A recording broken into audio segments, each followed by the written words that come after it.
All right, I mentioned in my heartbreaking love video that I kind of noticed that I'm a more emotionally sensitive person on average. Um, and then I kind of also talked about in my last video titled Animals that a certain sensitivity is needed to understand the kind of principles behind plant-based eating or veganism. Um, a certain sensitivity to other conscious beings, not just humans. But this video is just going to apply to people, and um, how important I think sensitivity is. How important it is to be sensitive to other life. So I guess I could start off by saying that commonly, whenever we hear that someone's sensitive, or if you say, "Oh, she's sensitive," we're normally thinking of ego sensitivity. So if you say like she's ugly or something, then she's gonna get offended by that easily. Or if you just attack any of her identities that make up her ego, then she's gonna be sensitive to that.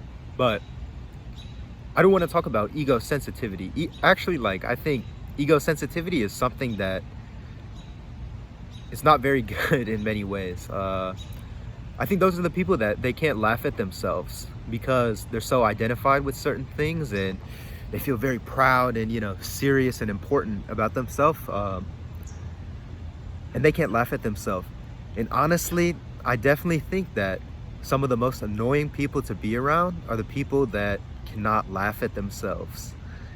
And one of the things that I appreciate most about my friends is the ones that can laugh at themselves. I think that that's such a great quality that I look for in friends because I don't like being around super serious people like that for too long, that are ego sensitive and very, tough and important and all that. So I think there's a difference between the kind of sensitivity that I'm gonna outline in this video and being ego sensitive. I'm talking about being sensitive to other life. And obviously, ego sensitivity is about you protecting your pride and your ego. Whereas like the sensitivity I described in playing somewhere. The sensitivity I described in the animals video, well, that's not benefiting you. That's simply to benefit the life around you, the animals around you. So in that way, yeah, it's beneficial to the people around you because you're sensitive. You're sensitive to them and their feelings. That's kind of the sensitivity that I want to talk about. I think, yeah, that's specifically what I want to talk about, is being sensitive to other people's feelings.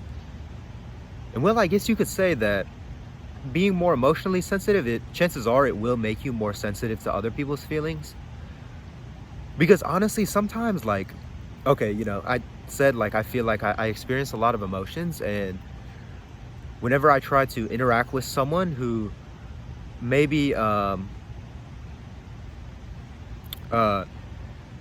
maybe doesn't feel the same level of emotion as me, and they don't express the same amount of empathy that I would perhaps express in that situation to another person, sometimes I feel like I can't blame them because it's just not something that they understand. It's not really in their experience. It's kind of like, I don't know, how are you gonna get mad at a bird for not being able to do math? It's not in his capabilities. And I'm not comparing a non-emotional person to a bird, but it's just similar in the capabilities and analogy. You get what I'm trying to say, what I'm trying to compare. So yeah, it's not really in their experience. So I think if you are emotionally, my point with that is if you are more emotionally sensitive, then a lot more positive emotions are in your experience, but at the same time, that can get flipped around and you can feel emotion very negatively and very intensely. Yeah, and it really shapes that negative side as well.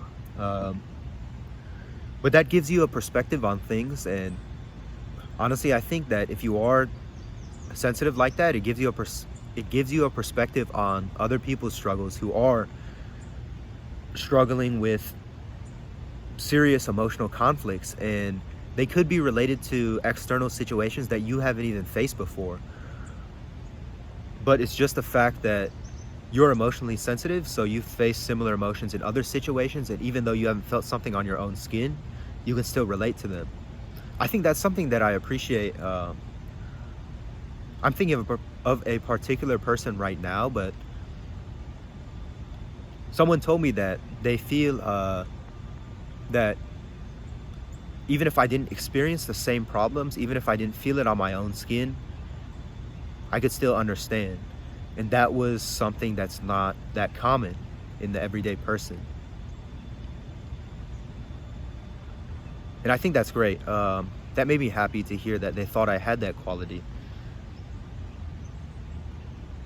I appreciate that a lot, and I think that's something I strive for. Yeah, because I think I'm always interested in hearing any situation. It doesn't have to be something that I'm interested in. I really just want to hear about anything significant for that other person, because then it kind of challenges myself, my understanding, and it brings me into a new territory that I haven't been in before. And sometimes I don't understand right away, but it challenges me to understand over time. And then I can see how challenging myself to understand certain things that are not common, or they're a serious problem and they're difficult to understand. It helps me with future people because I've already tried to understand other people's situations. So one big point I was going to talk about in this video is, I think the worst people in my life that I've ever met have not been the people that are blatantly malicious. I think that's on the surface level, it seems like that's the most apparent thing. It's that, this is the type of person that would rob someone, or this is the type of person that would kill someone, or they would steal or do this or that. Well, I think those blatantly malicious people, they're probably pretty uncommon. They're far and few in between. Not saying that they're not there, but you don't encounter them often, which is a good thing, which is a great thing. But I think a certain type of people that you do encounter far more often, these would be the insensitive people. And I think those insensitive people are the most terrifying because it's not obvious that they're insensitive. It's not obvious that they're insensitive, and it's not obvious that they're malicious, but they look like just a regular normal person.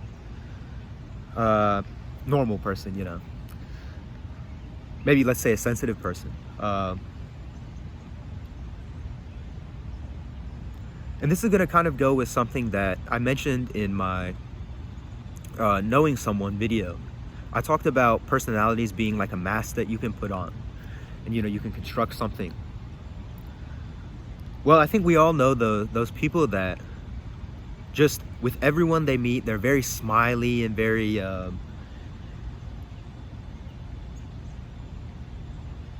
on the surface level, it seems like they really care a lot, and the words they use, it's very expressive and intense. But that doesn't last very long. That's very temporary. I think there's specific examples I could say, but maybe those are a little bit too stereotypical and might get in trouble for some of those. So I guess we'll keep those aside for now, but I'll think if there's anything appropriate that I can say. But yeah, so these sorts of people that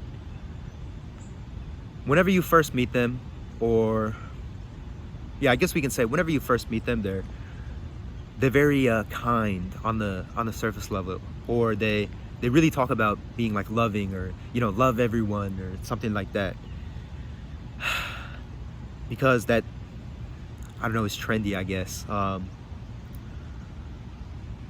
And whenever I say this stuff, I'm not trying to discourage or shit on like having good manners. Having good manners and being friendly to people. I think that's an important thing, but at the same time, I think it's far more important to be genuine, because the truth is more important than anything. I mean, that's apparent to me. And the closest people around me, that's what I want them to value too. It's the truth and being genuine. So yeah, so these insensitive people, oftentimes they're not genuine. They make something up at first, and it looks like they might care about something, or it looks like they're very kind or loving about something, but deep down they don't really feel it, even whenever they're acting like that. They just know intellectually that that's what they're supposed to do. This is how you act towards someone to gain a relationship or to get something out of that person. This is, like I said in my Heartbreaking Love video, oftentimes we're saying I love you in a relationship because, well, that means I expect something from you. It's like a transaction. And yeah, so you act in a certain way around people to facilitate a certain reaction. And it's just what you use for every single person. This persona of niceness, I guess we can say. Nicety? I don't know if that's a word. But really, those people who are doing that just for that reason, just because they know they should, and it's gonna facilitate a positive response, and they just know it intellectually, they don't really feel it. That's terrifying to me. That is absolutely terrifying to me, because those people are insensitive. And whenever it's not going to be beneficial for them to play that card, whenever it's not going to be beneficial for them to put on that persona, whenever they get tired of it, whenever they want to spend their time and energy in a different direction, that's going to drop off like that. It's going to drop off like that. And the thing is, I think as a sensitive person, I can say that if you're truly sensitive about something and you have true feelings about something and you care, it never drops off like that. Of course, there's fluctuations in life with how you feel about certain things. And of course, relationships, they're variable and they fluctuate. But if you're sensitive, to the other person, there's going to be a certain care for that person, and you're going to kind of communicate with them and guide them through how you feel, because you care about their feelings. It's not just, okay, I need this person, now I need to, act this way, I need to say I love you to them, and then, oh, I don't need them anymore, I just cut it off. It's not like that. It's not just the relationship that's at stake, right? That's another human being. I mean, that's what I'm talking about. This sort of sensitivity of understanding that this is another human being. It's not just something that benefits you. It's not just a relationship that benefits you.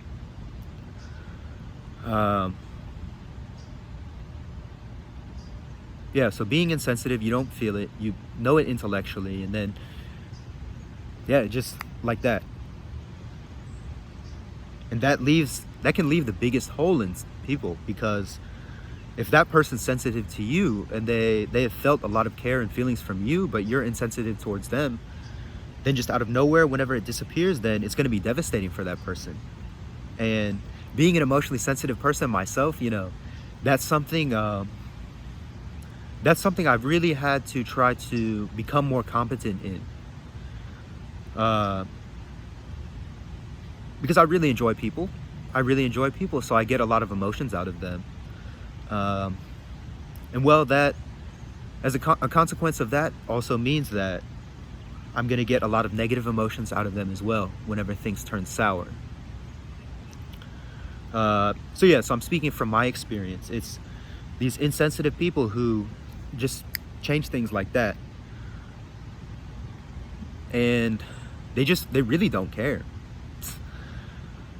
That genuinely they don't care. And that's something that I've learned to focus on. It's Not what is this person doing, what is this person saying. I'm thinking, does this person genuinely care?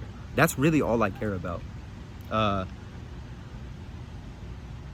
Even a specific example I can think of now is, imagine, like, you know, whenever you're asking to hang out with someone maybe you don't see that often, and they're like, oh yeah, let's do it, I'm down, just excuse me, just contact me, you know, this weekend or whatever. And they sound super excited about it, and then you contact them and they're like, oh, sorry, I'm busy, I definitely want to do it next weekend. And then you do it again and maybe again, and they sound so excited or whatever with the words they're using. They sound like they want to do that, but you can tell from their actions or maybe even their emotional expressions whenever you interact with them that they don't care that much. And there's nothing wrong with that in that sense, because I mean, you know, that's how life is. We can't care about every little thing.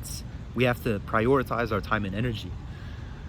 But it's just important for you to recognize how much someone genuinely cares about something, so then you can be in touch with reality and you can be in touch with that person truly, not with the words that they're saying and maybe a picture that you paint in your head.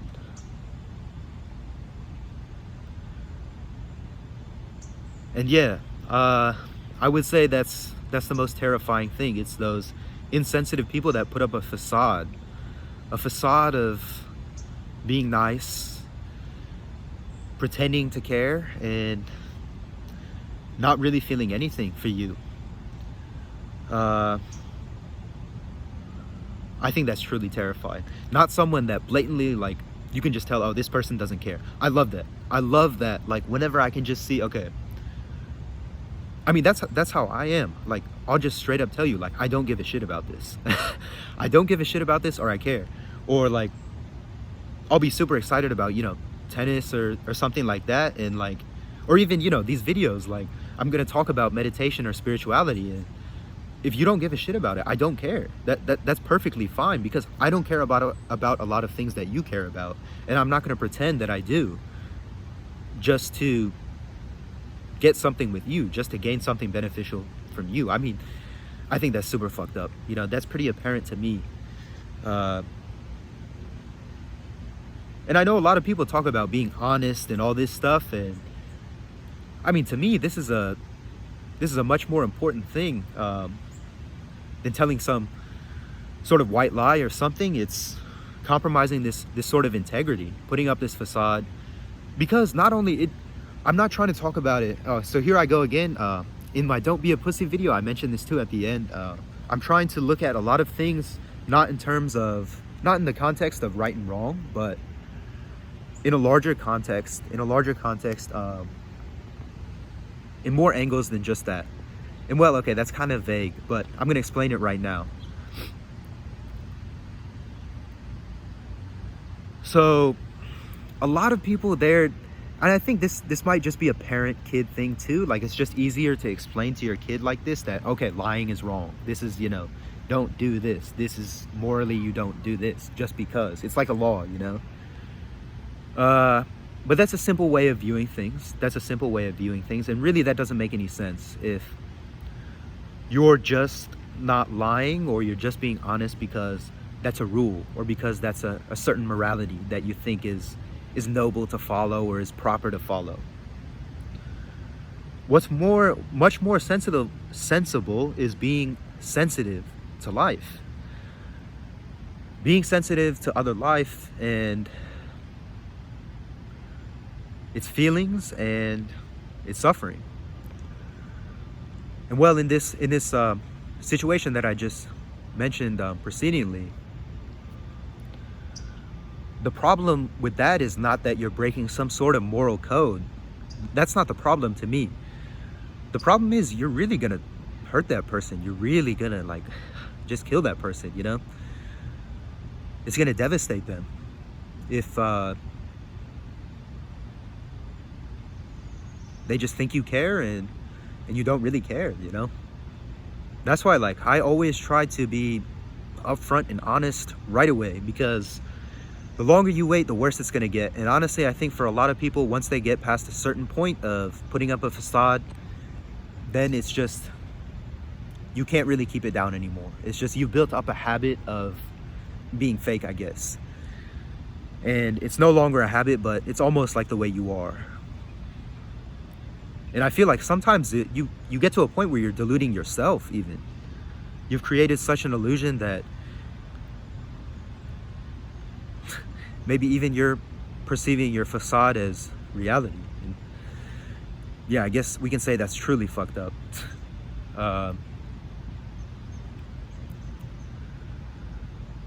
But yeah, it's definitely not right to act like you care about someone and then just like that switch. That's for sure, that's insensitive.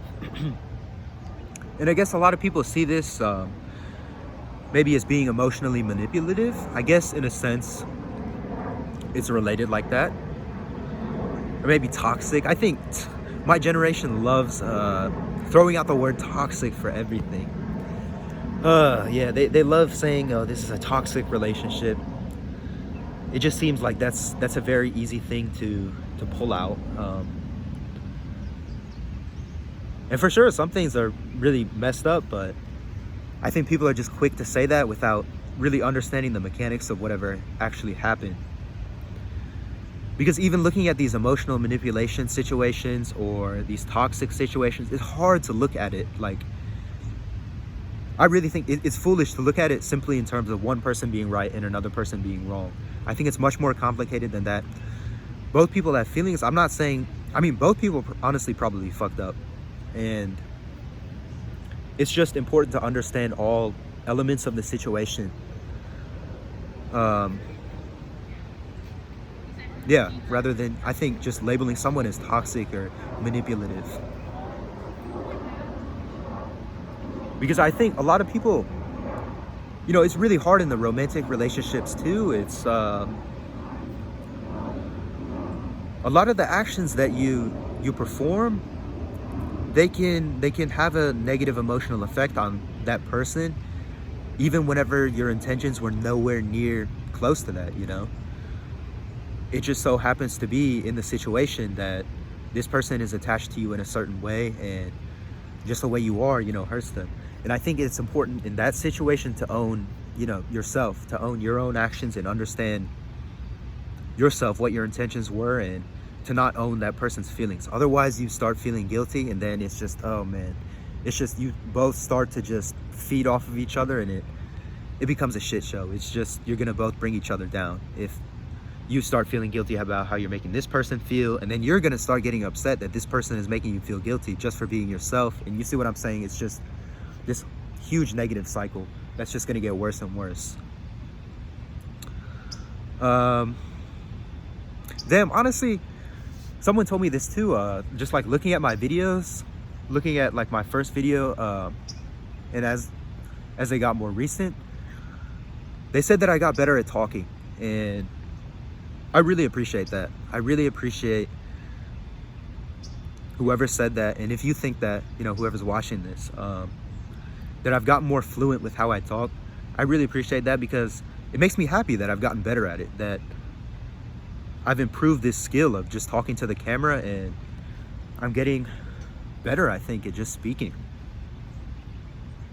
Maybe even public speaking, I guess you could say. Well, there's no one here, you know, right now, but in a sense, like, I get nervous, you know, whenever I'm about to hit record.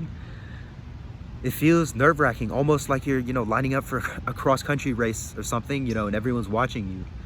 Because I know, like, I'm gonna post this on YouTube. That's what I've done 20 times before. I've just posted this on YouTube. So whatever I'm saying now is gonna be viewable by hundreds of people. But it's I love it too. At the same time, I love that pressure. I love that pressure, and I love that feeling. And oh man, like, I don't know if you can just see it in my eyes, but I have a real passion for it, and I'm really just starting to just, it's just a fire inside of me that just burns very strongly, and I love it. I'm so thankful that I have this capability. It's free, you know, it's just creative. It's a creative way for me to express myself. And I think that's one thing too that I was going to mention about YouTube. It's that it's so open. It allows you for such a open creative expression that is not possible on any other social media platform, I would say. I mean, Instagram, we're all following the social rules of what's acceptable to post with your friends and being funny, and all that stuff. Still, you can post miscellaneous random things, and I do sometimes. I like that, but I just think the concept of YouTube is just, it's so simple and ingenious, and it's so beautiful that it's free to everyone. And you just have to watch like a 15-second ad, half the time. And it's been free for years, and I just love that. I absolutely love that. I think that's something that's so invaluable in my generation. And I mentioned it in High, like how much I appreciate YouTube and how much I've loved YouTube since I was in middle school, honestly, or maybe even 5th grade, I think.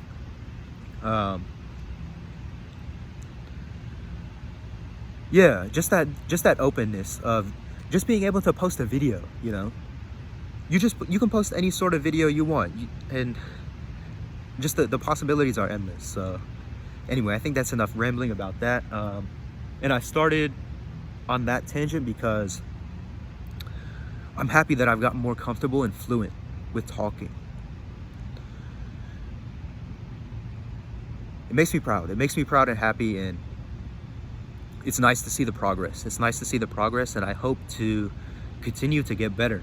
And I have ideas for more types of videos, like not even just like that soccer one. I think that soccer one was a little bit different, and I love how it turned out, but even just other things that aren't even related in any sort of way in terms of their style, but it's just great.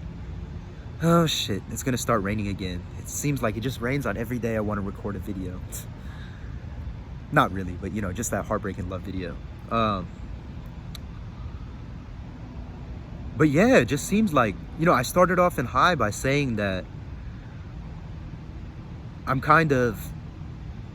not feeling too optimistic about how creative I am, about what kind of videos I make. I was laughing at myself, like, I'm just rambling now, let's see what else I can come up with. But since then, like, ideas just pop up into my head, and I don't know. It's just like once you start doing it, it just progresses. It just progresses, and it's just like a snowball effect, I guess you could say. And I think that's truly wonderful. I think that's truly wonderful. That experience that's happening to me. It's something I truly appreciate, and I'm very grateful for. So yeah, I guess that's a little update at the end about some ideas about my YouTube channel, how I've kind of been feeling about my YouTube channel.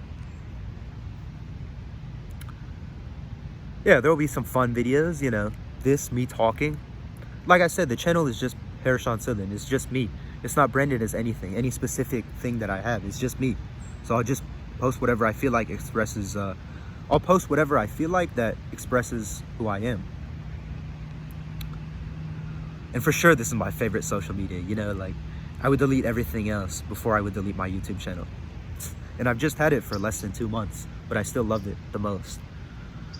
Because of that open-ended aspect that I was talking about, because of that ability to express yourself more accurately, how many possibilities there are, how creative you can be. So yeah, I guess I pretty much talked about everything I wanted to say, I think. Sensitivity,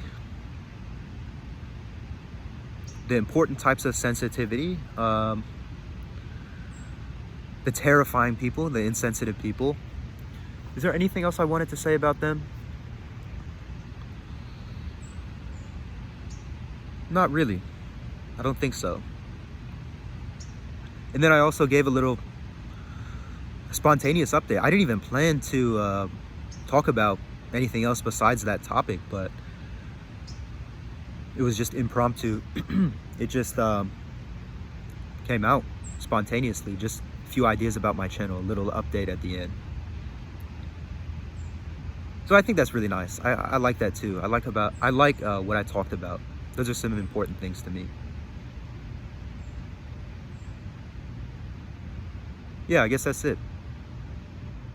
All right, so in summary, I guess I could say this. The most terrifying people to me aren't the ones that break the rules.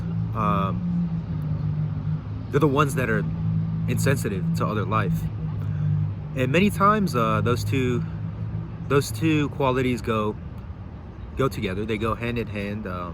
Breaking the rules and being insensitive to life. I guess a lot of people, a lot of criminals are like that. You know, a lot of people in prison. um, but the most terrifying people to me are the ones that follow the rules and are insensitive to life, because those people are all around us. Those people are all around us.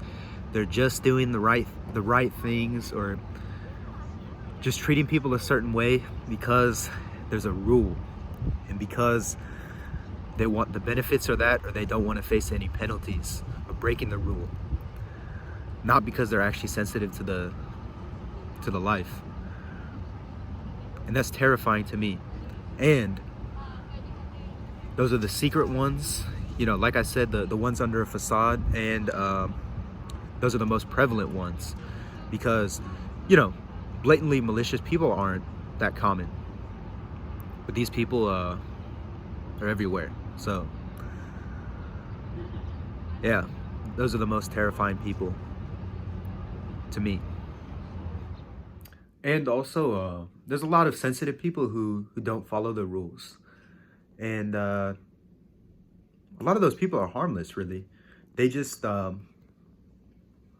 they understand the exceptions to rules, and they understand how nuanced some situations in life can be, and they're willing to look at each situation at that moment, um, uniquely, and just do the best in that situation while being sensitive, because that's the most important part, is to be sensitive and to make the best decision, not to follow the rule.